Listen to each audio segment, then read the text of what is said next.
Coming up on Verse, Chorus, Verse, a year in music happened? It happened. It's there. That's next.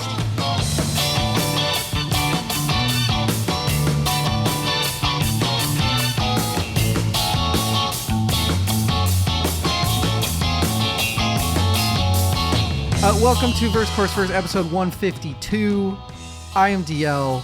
With me is Rachel. Who needs a microphone anyway? Polio. Oh, that's Rachel, a mean joke.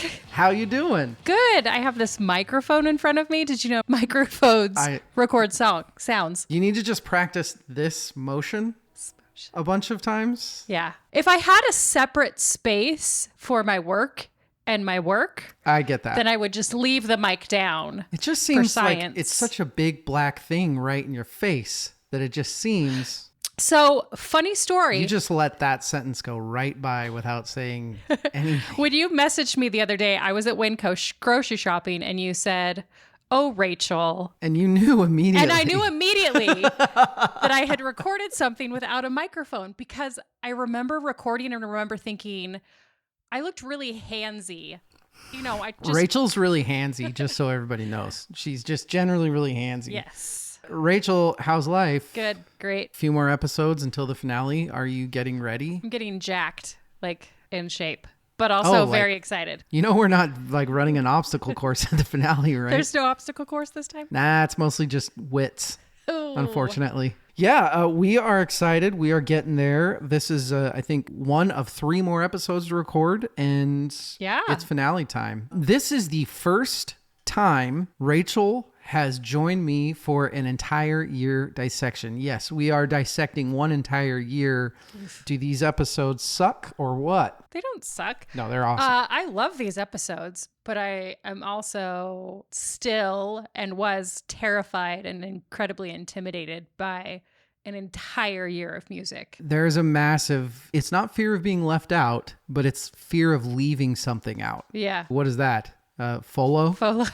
Guaranteed, eventually you get over it and you just know that somebody's going to write and be like, how the hell did you not talk about this one album? Yeah. And as far as other episodes that you've had to study for, where does this rank as far as... Well, I do have to say that this one kind of goes up there a little bit with quick fires, where it seems like it's a lot of work, but it's actually really not, because we're not going super in depth to albums and songs, but God damn, I have to say this is the biggest rabbit hole episode that I've gone into, because there's all these bands and all those bands have rabbit holes of their own. It's not just one band you're going down. And then you have to kind of start thinking, especially with a year like this, it's easy to get lost in history. And then you have to start thinking, this is a decent album. Where is this in their discography? Mm-hmm. And then you have to go back and really think and listen to their other shit and be like, oh man, this is way up there. This sucks. Yeah. Like Evil is currently tap dancing because he doesn't have to be in this. It doesn't have to do this. How did he get out of this one? I'm pretty sure I asked both of you, because we had one interview fall through. Yeah. He is no longer going to be on the podcast because he's starting his own and decided to flake on us like a dick face. Who is it? I don't want to say. You can bleep it out. Well, I mean...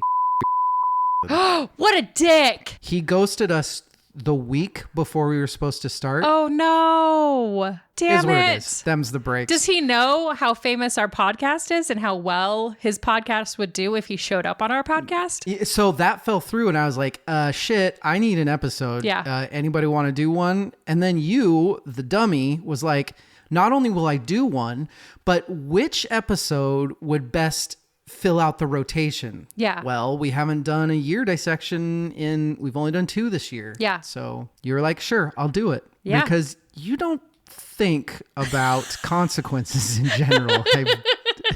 That is so accurate in my life. 1974. This is a good transition. Thank you. Speaking of hypodermic needles, how about 1974? Ah, yes. What an interesting fucking year. I didn't do this on purpose, but I feel like this is a good period for you because you are a little bit of the early 70s rocker person, right? Yeah. So 1974 is actually when my dad graduated from high school. This music was playing in my house when I was growing up. This is how I grew up. I was actually super excited when you said 74 because I thought no better year for me to study than when Gus graduated and went off to serve our country. How much did Gus help you with this one? 0%. I actually have been very busy and haven't gotten to talk to him about it. Actually, you know, there's a song that we might talk about that's very fitting. Yeah. Parents and their children losing touch. Ooh. We'll get there. God, poor Gus, man. Yeah. I'm going to try to stay positive, but I have things to say about this year that I don't know, man. I agree. Okay, good. Yeah. Don't you worry. It's, okay.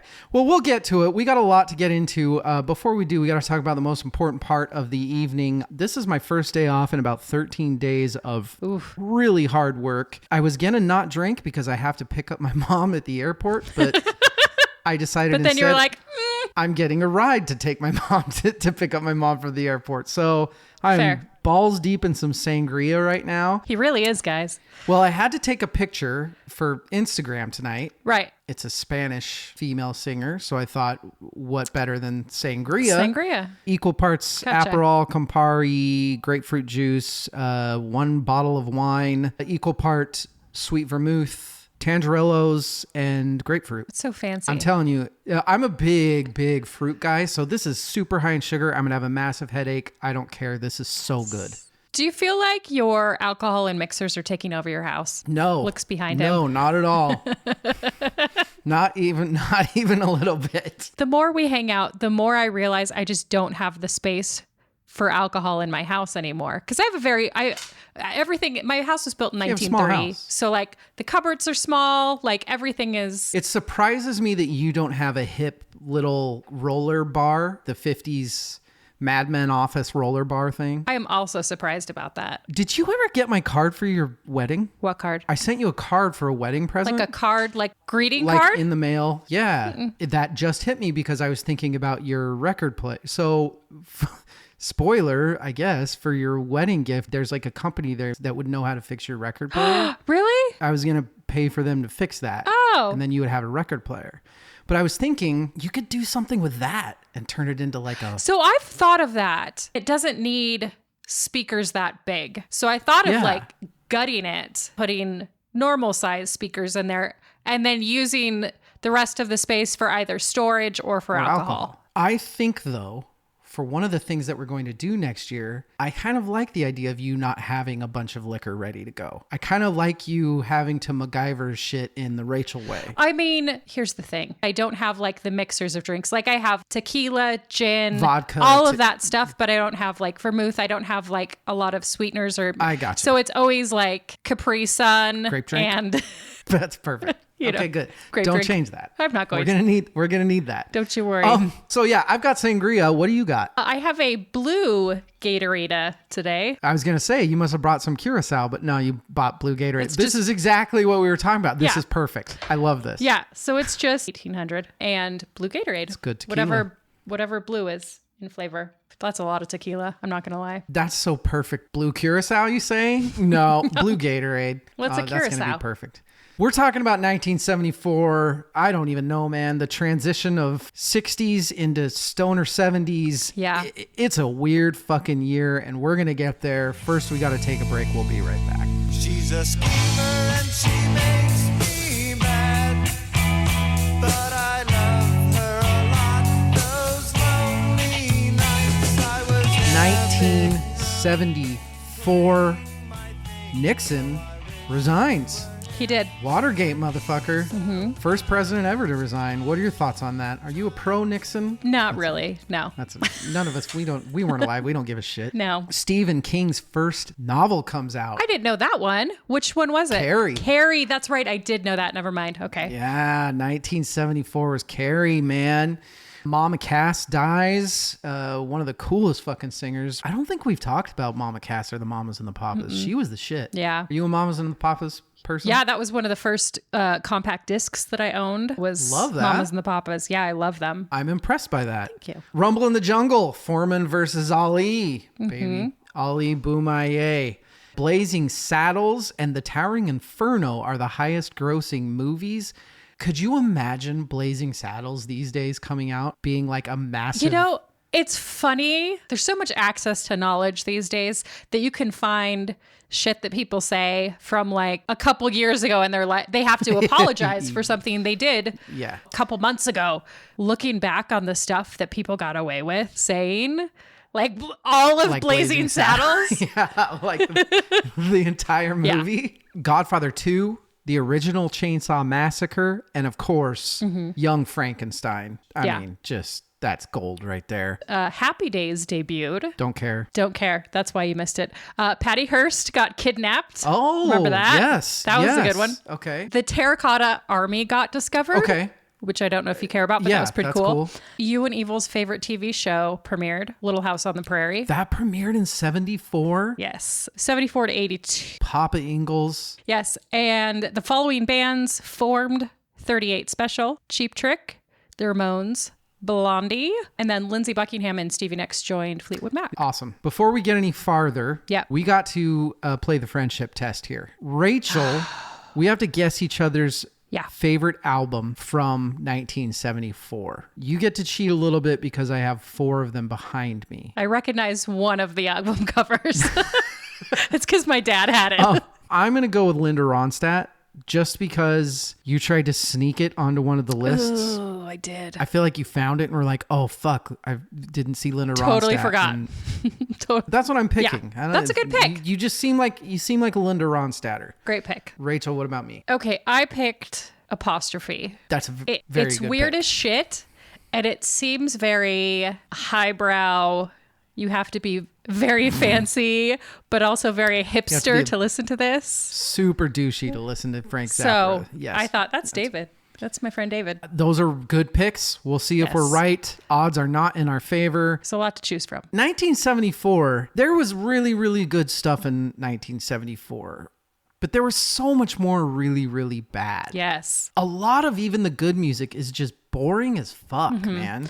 This is one of those parts of music history where I think there was just a kind of a rut where everybody's kind of stuck doing the same thing. They found this awesome 70s sound, but then they couldn't just break out of it. You had all these like Bachman Turner Overdrive and Bill whatever and fucking UFO. UFO's a really bad example. I love UFO, but even Lennon was doing some weird shit. I feel like going into this year, I was super excited because, like I said, this was a year of Gus. There were so many people that I was so excited to listen to their albums when I looked at who put out albums this year. So much potential. Yeah. That's all I can say for this year is there was so much potential and so many really, really good musicians and really good bands putting music out. And a lot of it was really boring or bad. The rhythm sections are terrific, but they're all doing the same exact thing, kind of driving, a little bit walking bass. There's that same exact boom, snare, drum, all the music. It really just starts to, it's so easy to have it all just blend together. Even though there are people like Stevie Wonder in this year and David Bowie, these incredible artists, all the majority of it to me, just this is probably my least favorite year to study this far, just because it didn't, there's the cool bluesy rock stuff going on, but even then it's, you know. It feels like this year wasn't like a big year for trying new things. You know, you have Frank Zappa doing Frank Zappa, you have like Jethro Tull's doing his different thing, and then of course we'll talk a lot about people like Steely Dan that are coming. I'll say this now, even Stevie Wonder's album, this is right in the middle of Stevie Wonder writing like 4 of the greatest albums, the biggest 4-album run an artist has ever gone on.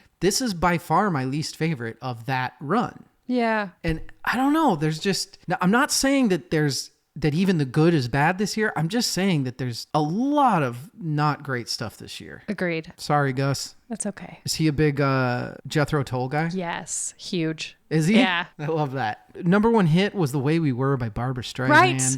When I looked at like the top songs of the year, I was super disappointed. You know, when you're talking about biggest hits, it's always like that. It's always some form of Bob Jones and fucking... But like Barbra Streisand? Yeah. No offense to Barbra Streisand, but like this was... I wanted rock and roll. I wanted not... It can be offense. Barbra Streisand. Are you worried about offending all our Barbra Streisand fans. A little bit, yeah.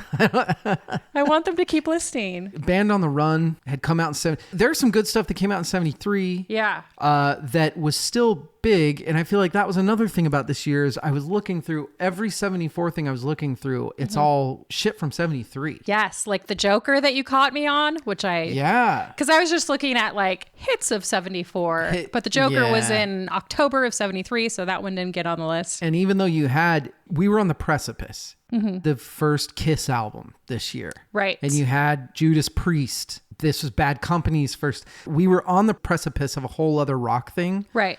But we were not there this year at all. And also you have, Kiss included in that just weren't developed into their sound yet, where they got this following because they were Kiss and they put on a show and people were very entertained by them. Their sound wasn't matured and their album sucked because they weren't there yet. Hot take. You believe it too. It's the same. We're the same. So in general, I'm just not a huge Kiss guy. I do like Kiss. Out of American genres, Detroit rock is probably top 3 for me. Huge. And Kiss is a massive part of that. But, I love Kiss and they're fun to listen to, but it's not like we're not talking about Steely Dan or Stevie Wonder. It's Kiss. But they put out some bangers. It's these. But there's no bangers on this. No, you're right. What was the big hit off of their first album? Songs like Nothing to Lose, they had Strutter on there too, but it wasn't, I think you're right, Kiss wasn't Kiss yet. Yeah. Speaking of which, let's talk about the breakout albums and artists of the year. I think I just mentioned half of mine. Kiss is in there, Judas Priest. Do you have any? I also had Kiss because... Again, they still got their following, even though that album wasn't the best. Leonard Skinner had a really good year that year. That was their second album because they had the one with the pronunciation. Yeah. I also had Stay With Me. Okay. Marvin Hamlish had a great year. Okay. He won a lot of Grammys for his work, The Entertainer, and the stuff from The Way They Were. Mr. EGOT himself. Yes. Brian Eno, Pat Benatar, the Commodores. I think I already said Bad Company. Yeah. A lot of breakouts. A lot of people that were going to be big. What about Height of Power? Height of Power. So I found a couple that I felt like were very much in their prime. You already mentioned Stevie Wonder. Yeah. He had a great year again for awards for Grammys for the Fulfillingness first finale. Elton John, although he did not put out the best album with Caribou, he was still riding the high from Yellow Brick Road with Benny and the Jets. He did have on Caribou Bitches Back, Don't Let the Sun Go Down on Me, and Lucy in the Sky with Diamonds. He has said that he hates this album. No shit. What's the other cover that he had on that? Pinball Wizard. Thank you. Well, to be fair, that was on the reissue in 95. Oh. So it was actually not on the original one. Pinball Wizard was what I was thinking of, though. So love Pinball Wizard. I love The Who. He has very supple wrists. Stevie Wonder was one of mine, even though I don't think this was one of his best albums. This is when he was untouchable. Right. Mine, after doing a little research and looking at a bunch of concerts and stuff like that, and I know that he did a lot of stuff before this, but I'm going with Ravi Shankar. It was one of the biggest tours in the world, that year. Him and George Harrison were touring together. I mean, there aren't that many sitar players that are going to just start coming out with their own albums and shit and be able to tour. He had worked it out. He had done something that like nobody else would ever do. I also had John Denver was killing it. Oh, that's a good one. He had some songs pulling over from 73 that were still hits. And then he had Annie's song, Back Home Again, and Thank God I'm a Country Boy. A lot of older white, here's my acoustic guitar and my voice type stuff coming out that year. Yeah. Right? We'll talk about some of those, I bet. How about these assholes in the next section? Albums that have aged poorly. Do you have Eric Clapton in it? I don't have Eric Clapton because I went with some lyrics that I found that were horrible. Let me go first because yours sounds way better than me. Rachel, can I tell you what really grinds my gears? Yes, please. You know what I really don't like? And this is a little bit of an elitist liberal take for me, but hey, it is what it is. I have them sometimes. White dudes covering Bob Marley. Oh, yeah. I fucking hate it. I've always hated it. College years when you're walking downtown and you go into the bar and there's a bunch of fucking white dudes with dreads singing Revolution song. I don't want that. And I get that some people maybe in the room just love Clapton's version of I Shot the Sheriff. Right. But no, he can fuck right off because Bob Marley's standing right there. Yeah. Did you ever hear Marcus Eaton when he played around in downtown Boise? Oh, I'm sure. Yeah. Yeah. He definitely covered some reggae he should not have covered. Poor Marcus Eaton. Those songs of freedom are all he ever had. You found some lyrics, huh? I did. Just a couple. I want to hear. So Randy Newman, good old Randy Newman. Do you know where this is going? I love Randy Newman. I love Randy Newman. Go ahead. A wedding in Cherokee County. Uh-oh. Not what you're expecting. How long had he been around at this point? This is fairly late 60s, right? Too terribly What long was his ones. album called this year? A Wedding in Cherokee County. Papa was a midget. Mama was a whore. Okay, I like that. That was just a line that Wait, I that's heard it? and thought, that's... I thought you were going to start throwing around super like Peter Pan racist Native American shit. There's going to be other stuff. Oh, I thought you were done. in other songs. Well, that was all right. Well, Still are we not? You still can't get away with it today. Midget or whore? Both. Both. I know that, ladies and gentlemen. You can't say whore. I can say whore. I had to think about it for a second. And then Carl Douglas, Kung Fu Fighting. I mean, come on. Okay, maybe you're just Really? not impressed by my finds, and that's fine. That's actually a perfect example of something that we're going to talk about at the end of the year. Which is? Should you treat other eras differently because it was a Should they different get a era? pass just because? We don't have to touch that now. That's the beauty of doing it at the end of the year when we're drunk and in punching distance. That's a great idea. Kung Fu Fighting was that Kung year. Fu Fighting. So there was Funky Billy Chin and Little Sammy Chung. So it was just the use of these Yeah, that's not very great. common. Have you seen the video online? She's like a realtor at a party and she's a quote unquote comedian. She wrote a song called like I Want to Be Ninja and she's performing it in like a dinner party. And there's like an Asian girl standing right there watching her do this. It is it is top 5 most uncomfortable. Sorry, I have to send it to you Before right you now. forget. Are we good on the what is age poorly? Yeah. So one of the things that I like to do on these is listening to at the time versus now. It doesn't really work because neither of us were alive in 1974. True.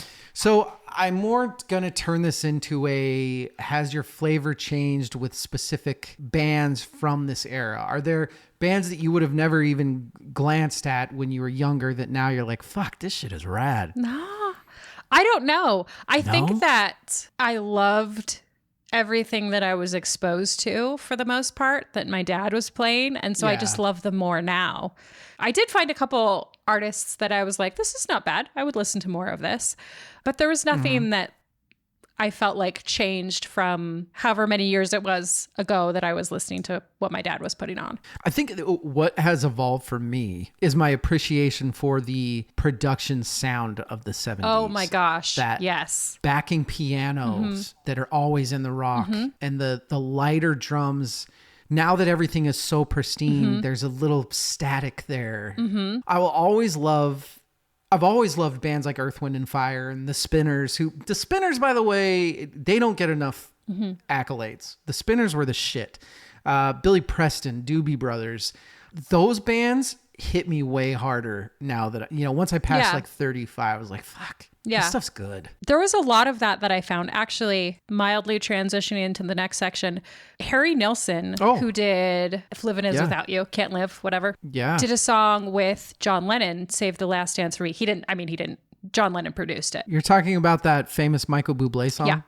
Shout out Sven. His voice is so like raw and gritty, and I love that. And I love that it hasn't been touched. Apparently he was like coughing up blood all day, but they were like, it's okay, just record and this is what it's going to sound like. And it sounds... Oh, it's like Twist and Shout Lennon factor. Yes, and it sounds amazing, and it wasn't touched and it wasn't re-recorded because it sounded not perfect. I love it. I love that there's this gritty texture, and I feel like it really fits the song because it's like this guy imploring somebody to do something, and it's like...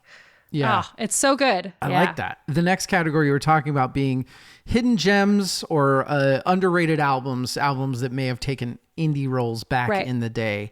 I have to mention Tom Waits because this was one of Tom Waits' first big albums. This was something we toyed with. No, we didn't toy with it. You just sent me I think you sent me a text just saying like, hey, the Tom Waits album is good. I said, this year. is not bad. And you said, I don't like it. I don't like this album. I think I'm gonna get a lot of shit for it. I forgot the name of it. It's very Heart of Saturday Night. Yeah. It's like black and white detective. What's the Perry Mason word I'm thinking? Ish. Yeah, but there's a name for that era. Fuck. Dick Tracy. Yeah. Ah, well, sorry everybody. I'm idiot. Failing you. But anyway, it's all that. And I don't know, man.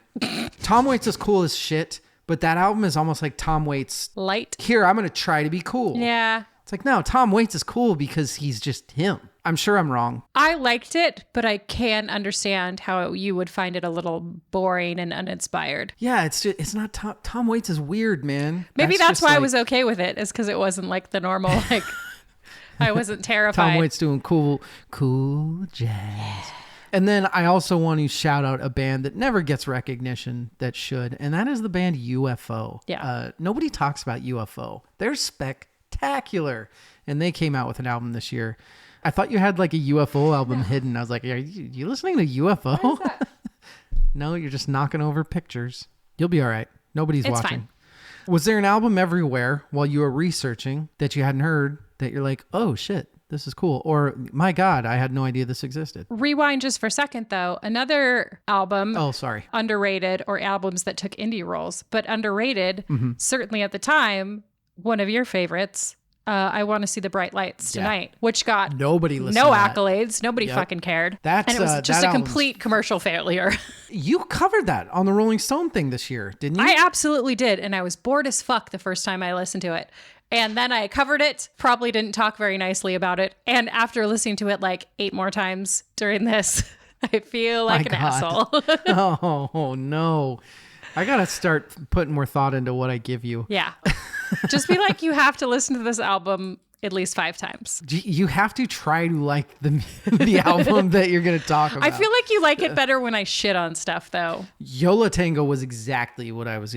So I'll say it like this, and I edited. I don't know if you've watched the Yola Tango one. I put it in Dropbox. But Yola Tango, I absolutely was like, I cannot wait for her to hate this.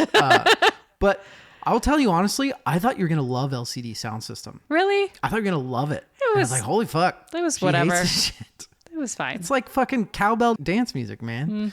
Anyway, album you didn't know existed? I did not know about Grievous Angel, and that one kept popping up everywhere. Graham Parsons.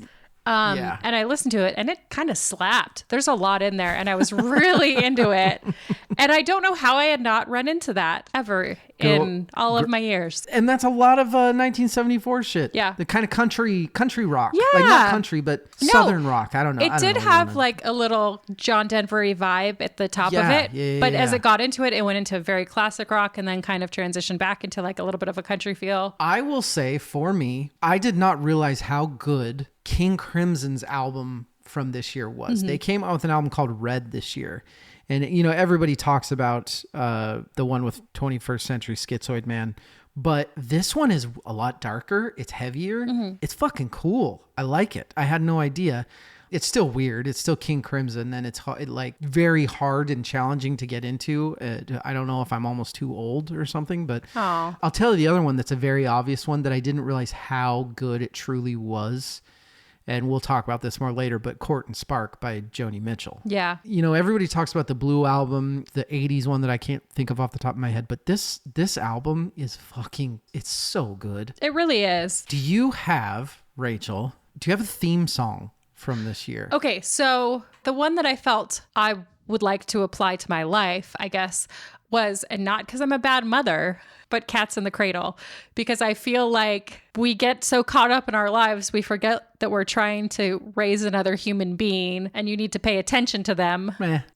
Me having just one child in the house, it's very easy to be like, forget that he's there, I guess. He's so quiet. He's so good at hanging out on his own. Okay, let's edit all of that out. Child Protective Services again. I think it's just a good song to remind you that you need to pay attention to your kids because they only are so little for so long. Here's what I'll say for my theme song of the year. It's It's always easy to know when you've made yourself uncomfortable. My real answer for this, I want to put Don't Let the Sun Go Down on Me just because I don't have anything to say about Elton John in this year. I don't think Caribou's good. Bitch is Back is fine. Don't Let the Sun Go Down on Me is a fucking unbelievable song. But I don't have anywhere to put it on this. So you put it there? My real answer is in my top 5 favorite songs. So okay. We'll wait for that. Rachel, what's the worst album, song, whatever of this year? Okay, so I have 7, 8-ish. Damn, Gina. There's a lot that was bad, and there was a lot that was bad from very good artists. And that's kind of what I focused on, is that you have Judas Priest's debut, sold a couple thousand copies, which was reviewed as sketchy and underfocused. You have Kiss, which we've already talked about, which didn't really have a vision for themselves, so that wasn't great.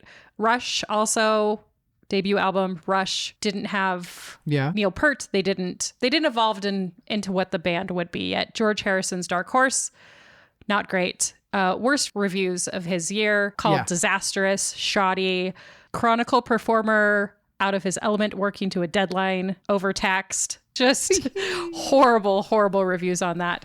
So are these all albums that you don't like, or are you just saying like these are ones that didn't do well? These are albums that didn't do well. Okay. I mean, I don't like them either. But so far, like none of those were like, oh, I love these. Because you just called out a lot of, right? I mean, that's talked about. You got balls. There's so many amazing artists. All of those artists that I've named are very, very talented and have put out really good work. But this was not their year. The Eagles as well, competent. This was their third studio album. I mean, that is the description of the entire Eagles discography. Yes, I like the Eagles. Yeah, that figures.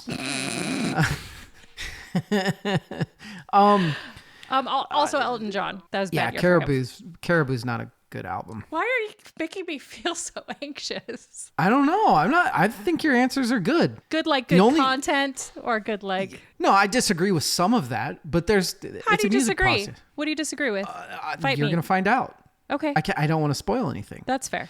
My worst of the year is Carly Simon and James Taylor got together and did Mockingbird. And that song has ruined everybody's life since.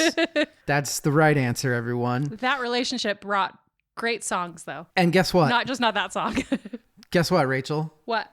Now it's time for DL to shit on the Stones. Yay! The Stones came out with It's Only Rock and Roll this year. This album fucking sucks. So all you Stones fans, I want to hear you defend this piece of shit.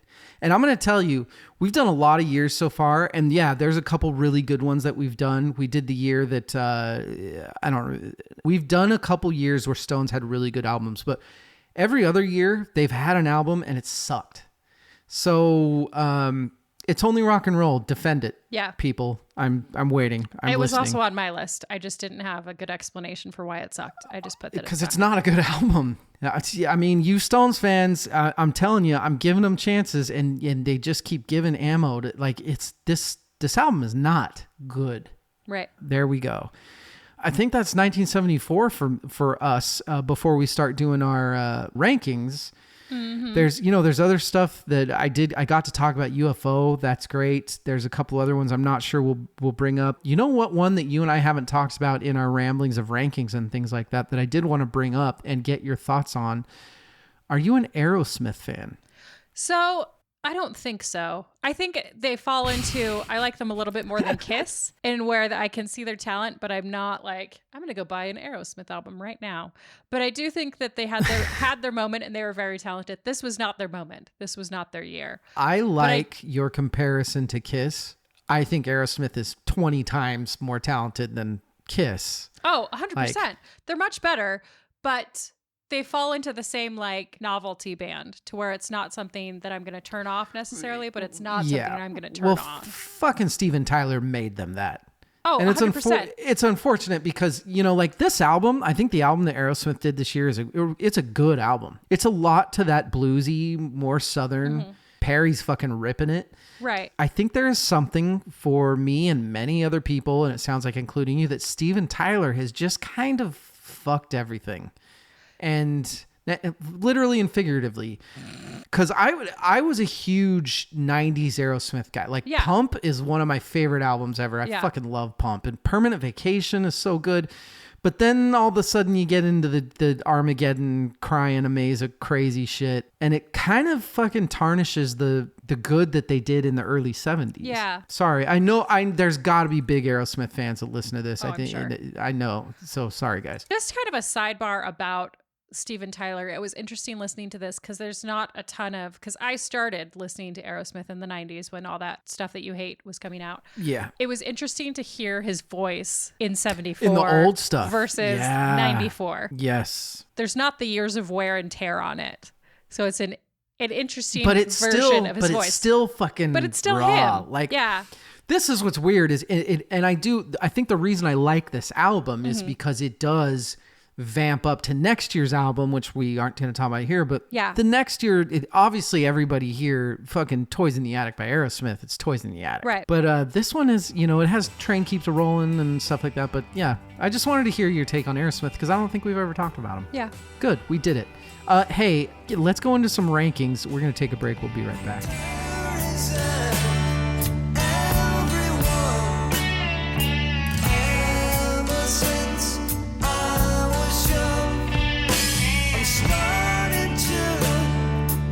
We are back. Rachel, who won 1974? David, I don't have an answer for that because I don't know if anyone won 1974. I have an answer. Patty Hearst? That was good. I'm going to go the old B Strand, the old Barbra Streisand. Oh, she sure did. Her and Marv. I mean, yeah, she got her shit figured out. They had a good year. Man. Okay, that was, tells you how lame 74 was. Sorry. Let's do songs. Okay. We're going to do top 5 favorite songs of 1974. Rachel, do you have any honorable mentions? I do have honorable mentions. And is it a white guy singing Bob Marley? Okay, I have 2 honorable mentions. One you don't know about because I completely forgot until that's fucking a couple sneaky. hours ago. So I do have Eric Clapton, I Shot the Sheriff. I don't support Eric Clapton or his beliefs, but I do think that he is musically talented. Can I ask you an honest question I really don't know the answer to? Beyond him fucking everybody's wives, what's the deal with Eric Clapton? Why does everybody hate Eric Clapton? From what he said in the media standpoint, I don't know. Big racist piece of shit, and I forget exactly what happened, but he went on like some rant on stage in like... Are you thinking of Kramer? No. I'm good kidding. though. Yeah. And after I read that, I was like, wow, he's actually a horrible human being. Really, really bad. So since then I was like, oof. Because my dad fucking loves Eric Clapton. He thinks he's slow hand, baby. Invented the guitar. Yeah, sure. No, I love Eric Clapton. I love Eric. I love his music. Yeah. I think he's super talented. Anyway, what's your other honorable mention, Rachel? Smooth segue. My other honorable... Hey-o. My other honorable... Uh-oh. I can do this. Tequila. Honorable mention. Oh, well done. Goes to Golden Earrings, Radar Love. I completely forgot about this song. It fucking rules. Radar Love came out in 74? Yes, according to a playlist that I listen to over and over again. 73, Rach. Are you fucking serious? Here's the thing. It was on I was listening to the 1974 Billboard Spotify. hits, and I should have warned you. Spotify fucks with the years. You cannot trust Spotify. It wasn't Spotify's fault. Well, this one was 74 Billboard hits. Okay, well, I tried to save you, but sorry. Shit. So I Shot the Sheriff, huh? Yep, that's it. Just that one. I also have a honorable mention, and I have a bone to pick with you. Go on. So excited about this. My honorable mention has a little bit to do with your honorable mention because mine is the real artist, Bob Marley, and his song "No Woman, No Cry." Yes. Now I will tell you this: "No Woman, No Cry" would be number 1 with a bullet if it was the live version. But I think I am not alone in the fact I think most of us in the world prefer Bob Marley live. Yeah. I'm not saying that, his recordings aren't fantastic there. I don't know if we've ever talked about him. I'm a massive Bob Marley fan. Yeah. Massive. Love Bob Marley. No Woman, No Cry it's brilliant. What are your thoughts on the old Bob? I love Bob. I don't love reggae, to be honest. Fair. But I do think he's super, super talented. So I do appreciate his music. It's just, I feel about reggae the way a lot of people feel about country music, where in very small doses, they're fine with it. But in an entire album, it gets a little wearing, having a very familiar sound repeating. I feel the same way, which is why like Bob Marley's mine. Mm-hmm. There's not reggae. It's just Bob Marley. Okay. I'm just turning Bob Marley on. I also we'll have to do like a 3-parter on him someday because he, is responsible for he's the economic savior of an entire country. Like for sure. He's a fucking, any hoot. That's my honorable mention. It's the Bob Marley. Yes. And which brings me to my number 5, coming from an album that we might talk about later, Killer Queen. Right. By Freddie Mercury and his band Queen. Freddie Mercury had a band? He did. They did all right. Killer Queen is one of my favorite Queen songs. Queen came out with 2 fucking albums this year, man.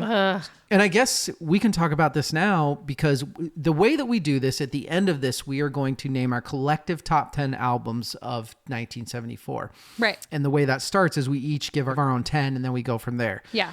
You had Queen 2 on your top 10 of 74. You like Queen 2 more than Sheer Heart, because Sheer Heart Attack was not on either of ours. Okay. Not going to lie. I hadn't listened all the way through Sheer Heart Attack. I'm just very excited about Queen. Okay. So did you just like see Queen and you're like, oh, fuck. Fucking Queen. Okay. I bet this is a good one. No, you picked the wrong one, Rachel. Obviously. Killer Queen is amazing. Yeah. Caviar and Cigarettes. God, I love that song. Rachel, what's your 5th favorite song of 74? This is for your influence, but it was Joni Mitchell's Help Me. Yeah. Fucking Joni. She's incredible. She really is. She really is. Did you have a hard time listening to her music since you're a Spotify gal? It was just more annoying to have to go into different YouTube videos. I mean, it's all accessible. Like you could find everything, but it was just more of a hassle than Spotify. I need to listen to more Joni Mitchell. That's what I learned about this year. We all do. What's your number 4? Number 4, I have Jolene by Dolly Parton, which is just... Rachel? Yeah. Are you telling me that there are 3 better songs than Jolene in the year Jolene came out? Have you ever listened to the song Jolene? In my personal opinion, there are 3 songs better than Jolene. Good Lord, woman. That is one of the albums behind me. Sven and I have done an entire episode on the album Jolene by Dolly Parton on this podcast. So go find that and listen. We actually sent that episode out to someone. They liked it so much that they fucking stole it. So, hey, we must be doing something right. David, they might have been getting ready to review that exact album on their YouTube channel. Who knows? Exactly. The next week. Yes. Where are we at? Let's get to my number 4, an album that we haven't talked about, a band that we have not talked about on this podcast, and another one that I now get to say is one of my favorite bands. It is Bloody Well Right by Supertramp. Yeah. Ladies and gentlemen, for better or for worse, you can hate me if you want. I fucking love Supertramp so goddamn much. I'm so mad I forgot to change my name. To what? Son of a What are you bitch. talking about? Nobody pays attention to that. I do. I don't know much about Supertramp personally, so I did turn this on and spin it, but... So you'd never heard Bloody Well Right? I don't think so, no. What the fuck? I had heard of Supertramp, but then I turned this on. Honestly, I turned this on because I was like, I put this in my top 5 songs? I don't know what the fuck this is. And then I realized that it was on your list and not my list because I'm a dumb idiot. My God. How did I get hired? Well, okay, so you don't seem like you're too impressed. It was fine. Man.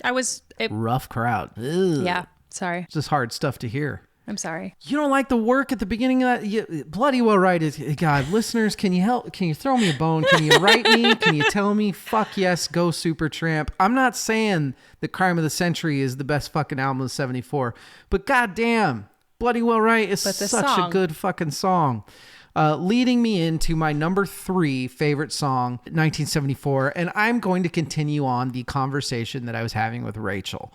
So there are 2 songs that I am very much when I need to be, I'm a little bit of a musical sap, and I am a massive work traveler. I'm one of those guys. I'm the traveling, and so I'm away all the time. I have 2 songs on my mix that'll play when I'm on an airplane and I get a little choked up. And that is Rocket Man by Elton John, Cats in the Cradle by Harry Chapin.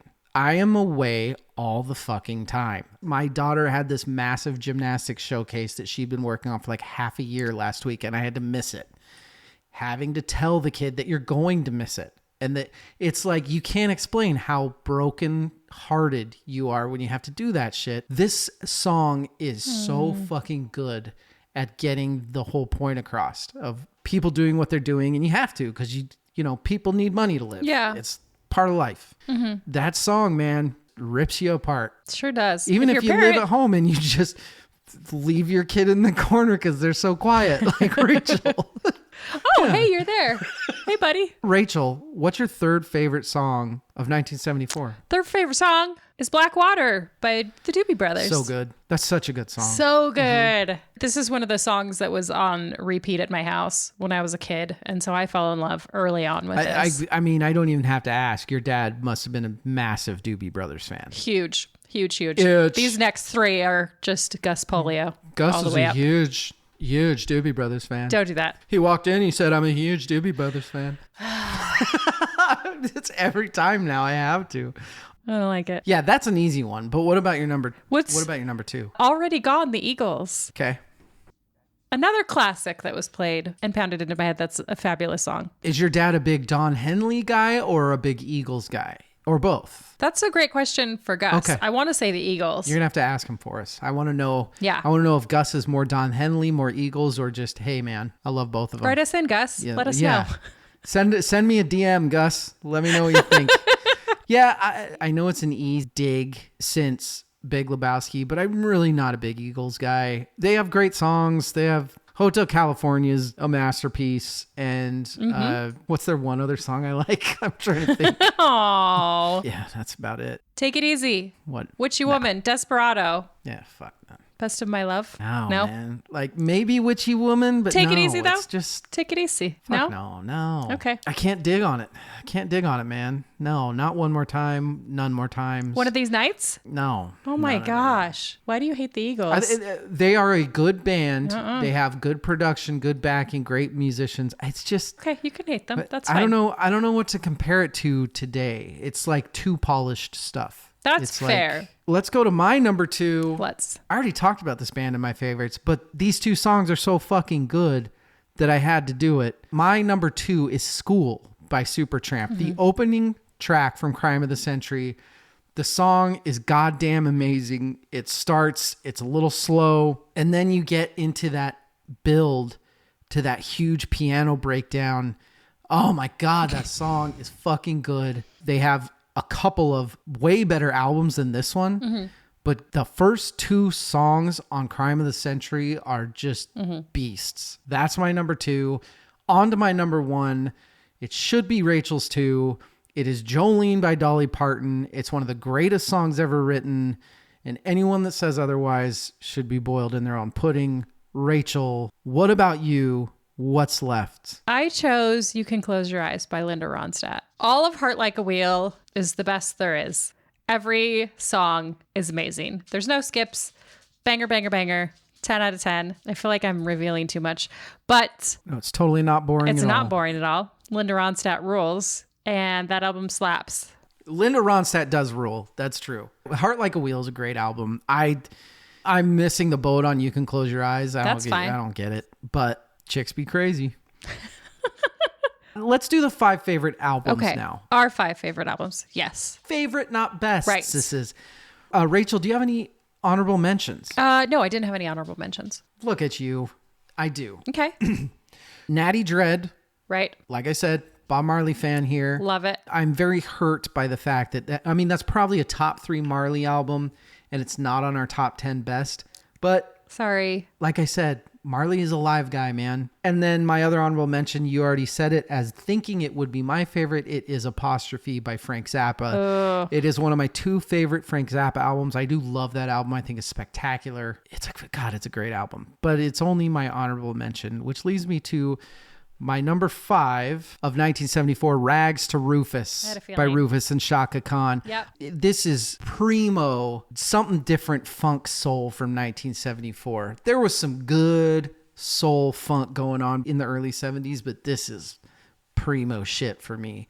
A lot of it blends in together. This does not. This is just amazing stuff. Stevie Wonder did some writing for this. Of course, you got Shaka Khan, Ray Parker Jr. on vocals. Fucking A. That is my number 5. Rachel, what's yours? My number 5 is Harry Chapin's Verities and Balderdash. Great album. Great album. One of my childhood favorites, 30,000 pounds of bananas. There it is. That's my Gatorita talking. I love Harry Chapin. And of course, Cats in the Cradle. It's a great album. Yes. Wonderful pick. What's your number 4? Number 4 was Something to Fight You On, Leonard Skinner's Second Helping. Yeah, let's get into it. You were not a huge fan. So I am not a big Confederate flag fan. You are. Let's discuss. David James. Yeah, that's funny. For you. Look, what did I say in my thing? I said Leonard Skinner's not my thing, right? But I understand their importance, and I do. I think that they are the antithesis of that Southern blues rock thing, right. But I do think that most of their albums are kind of fucking boring compared to some of the other stuff that was out. So I think the reason why I liked this album so much is because when I was like, oh, 1974, I'm so fucking excited about this. I really thought every album was going to sound like this album. In my head, everything was this Leonard Skinner rock and roll. That's very fair. And it wasn't at all. Everything else sounded like. And so I think when I listened to this, I was like, yeah, it's fucking 1974. This is what I wanted. This is what I was thinking about. That's actually, I like that. Yeah. I can definitely understand that. We can pick on something else that you said sucked, and I completely disagree. Okay. Rush's first album. Oops. I love this album. I think it's fantastic. Okay. Working Man is the last song on this, is one of my favorite songs of all time. Geddy Lee just going after it. They call him the Working Man. I used to sing this, stand and watch and shit. Fucking Rush. I love this. I think it's a fantastic album. And yes, you're right. No Neil Peart, but fuck it, because this album rocks. Which leads me to my number 3. If he has an album in the year, I'm going to talk about it. Mm-hmm. It's Diamond Dogs by David Bowie. Okay. Why do you hate David Bowie? I don't hate David Bowie. Well, Diamond Dogs was nowhere in any of your lists. It was not. I'm just wondering. That's okay. It wasn't in your top 10, was it? No, it wasn't, because I was trying to separate best and favorites. The more albums that you can fit in the episode by not having the same on the list. Okay. But Diamond Dogs, it gets spectacular. It's David Bowie, and it's great, and it's 70s, and he's not in his 80s yet, and I love it. Diamond Dogs, man. Okay. That opening when he's got crowd noise, and then you hear that dirty guitar kick in. Mm-hmm. I love it. I love it. Rachel, what's your number 3? Number 3, I have Sundown by Gordon Lightfoot. You love those boring white dudes, huh? Fucking love boring white dudes playing guitar. No, that's a spectacular album. Yeah. This is one that was spinning all the time. Carefree Highway on that. It was great. He really had his shit together, man. Yeah, he did. Oh, what's your number 2? Now, this is a surprise. Veed and Fleece, Van Morrison. Oh, I'm not even sure. I knew that he had an album. He did. And I fucking love Van Morrison. Well, yeah, that's not really a hot take, but yeah, he is absolutely a white dude in the 70s. I was more saying that everybody loves Van Morrison. That's true. I didn't even catch that he had a 74 album. Yeah, he did. This was it. This got horrible. Which is silly, because he has an album every year that ever existed. This got bad reviews when it came out. This one, people were like, no. But then Rolling Stone did that thing that they do when they re-release it to something. 20 years later. Actually, this is amazing. We love this album. This is brilliant. We take back everything we said. So I thought this was great. And his feelings were hurt, so he took a hiatus after this for until 77. My number 2, Pretzel Logic by Steely Dan. Nobody's surprised. Is it blues? Is it rock? Is it Crosby, Stills, and Nash? Is it jazz? What is this? What is this album that we speak of? It's fucking amazing is what it is. Yeah. Pretzel Logic is a brilliant album. Mm-hmm. It's goddamn brilliant. Ricky, don't lose that number. Mm-mm. Okay? Which leads me to my number 1. Yeah. Which we haven't talked about. At all? You want to know the honest truth? Yeah. We haven't talked about it at all. Go on. In 1974, it was his 8th album or something like that. Mm-hmm. 9th studio album. he had this massive tour in Europe in 1973. He did a couple covers and things like that. But this is one of my favorite soul funk albums of all time. And it is The Kids and Me by Billy Preston. Ooh. I could listen to this. The song Nothing from Nothing, which is the second track on this album. You turn that on any night and you try to be in a bad mood. This album is so fucking cool. This is the most Friday night album ever. I love Billy Preston, and everybody own and listen to this album all the fucking time. Okay. Rachel. David, what's my number one? Linda Ronstadt. Done. I win. You have to drink the rest of the tequila that's in the bottle. You still have a tag on your, I was about to compliment you on your awesome beer glass, but you still have like the tag on the bottom. It's actually a Starbucks cup. I think it's interesting to look back. It's just trying to get me to see how much it cost, because I'm trying to give you a compliment on your amazing British beer glass. Starbucks. It's from Starbucks. Sorry. Look, we have one more thing to do, right? Probably. Hey, we collectively came up with the 10 best albums of 1974. What isn't on it that's going to piss you guys off? I don't know. We're going to find out. But I will tell you right now. No. Okay. Never mind. We're not waiting at all. We all came up with it. The two of us. Her and I, the Rachel and the me. I did a little math. Oh, yeah. Math, not meth. Math. So it is official. Our number 10 of 1974, really all thanks to Rachel. This would be number 5 on her list, number 10 on mine. It is. It's Heart Like a Wheel by Linda Ronstadt. That's our number 10. We've talked about it. Number 5 on mine. Yeah. Number 9 on Rachel's. A little bit surprising. It's Harry Chapin. It's Verities and Balderdash. That was a good one. We've talked about that a lot too. We've talked about our number 7, which is number 3 on mine. Oh God, that's stupid. You made your decision. It should be number 2 or no, I'm sticking with it.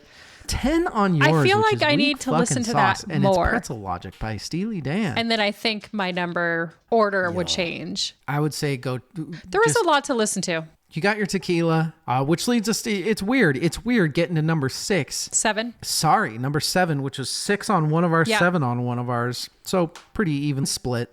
Jolene by Dolly Parton. It should be number 1. It feels really fucking weird having Jolene as a number 7 of a year. To be fair, do you think because we're talking about the entire album. But what's weird is if I look at the next album or a couple albums down, and I think which albums would stand the test of time for like 200 years, it's fucking Jolene by Dolly Parton. But I am comfortable with our list. I don't think our list is bad. So, which leads us to our number 6. One of us had it 4. One of us had it 8. It's Sundown by Gordon Lightfoot. Yes. Who had it at 4? Who had it at 8? I had it at 4. Gordon Lightfoot is the shit. He really is. Number 5. I Want to See the Bright Lights Tonight by Rich and Linda Thompson. Rachel hates it. I love it. It is what it is. Yeah. Number 4 is Rachel's number 1 best album of the year. Yeah. Leonard Skinner. Yeah. It had some bangers on it. And like we've talked about, this is like the epitome of the sound of Leonard Skinner. This is great. This has Sweet Home Alabama, which is like the biggest song that ever came out of. Never heard it, but I bet it's good. It's very good. You should turn it on after this. Ballad of Curtis Should I turn Lowe. it up? Yeah. When people look back on this year, this is something they think of. This is one of the great albums of that year. So I very much think Sweet Home Alabama, probably one of the biggest songs of all time. Correct. So very fair. Our number 3, which was, I guess, according to the math, it did. It was actually tied with Lynyrd Skynyrd, but I guess I put it there because I'm not putting Lynyrd Skynyrd above Stevie Wonder and fulfilling this first finale. Fair. Even if I don't think this is the best Stevie Wonder album, it's still fucking Stevie Wonder and it still shreds. You love Stevie Wonder. Who listening to this doesn't love Stevie Wonder? Raise your hand right now. I'm waiting. Write me and be like, here's why Stevie Wonder just isn't that good. And I will quit the podcast. I will start a different podcast and it will be called Why So-and-So's an Idiot. You could have a whole podcast about you, right, David? Our number 2. Yes. Do you know what our number 2 is? Number 2 is Joni Mitchell's Court and Spark. You had one job. I have one alcohol, David. Take it down a notch. I'm not the leader. I'm the vice president. It's Joni fucking Mitchell. And after listening to it, it's probably one of her 3 best albums. It's insane. It's a good one. It's so good. Yeah. I am very happy with our number 1. Yes. Which is what? Which is the Doobie Brothers. What were once vices are now habits. Look at that first try. Bam. Yes. Get her an English degree, motherfuckers. Oop. The Doobie Brothers are spectacular. Yeah. Albums that we didn't have, that didn't make it, that, you know, I had Kimono My House by Sparks we didn't talk about. Right. I had Bad Company's first album. You had Earth, Wind & Fire's Earth, Wind & Fire, Cat Stevens. I love Cat Stevens. I do admit that that's not the best example of Cat Stevens, but... and you had Barry White, which is... good choice. I don't know why I'm so indifferent to Barry White. Great guy. That's fine. Yeah, cool stuff. That's 74. 1974. I'm feeling pretty good about it. I feel great. You know, I gotta say, we're getting pretty fucking good at this because I don't think there's gonna be a lot of editing in that. We're at an hour. We're at a crisp hour and a half. This is gonna edit easily to a perfect hour. Just take the racist stuff out. Smooth like butter. Hey, everybody. I want to appreciate, and I also want to acknowledge that I am appreciating all of you for joining us on 1974. This has been really fun doing this with you, Rachel. Yeah. Yeah. Hey, thanks. Good talk this time. It wasn't a lot of notes for me. Do you know what next week is on the pod? What's next, David? We're talking Beatles. The Beatles. I fucking love the Beatles. 1964, the Beatles year. Maybe the biggest year that a band's ever had in history. That was a good year for them. They did some stuff. Join us next week for the Beatles. Rachel thinks yes. VerseCourseFirst.com at VerseCourseFirstPod. Go to the YouTubes and watch those. Be ready, because when this comes out, we've only just a little bit left. Got one more month? Not much time left. What am I talking about? Yeah, we got 2 months still when this comes. But we're getting into the nitty gritty. We're getting to the end of the year episodes, you know, Beatles and then the best ofs and what did we miss and bleep blop bloop. Rachel, say goodbye to everybody. Goodbye to everybody. Good night and good luck. What do we do when we run out of Beatles? I wanna stay right by your side, 'cause you and me, we fit together naturally.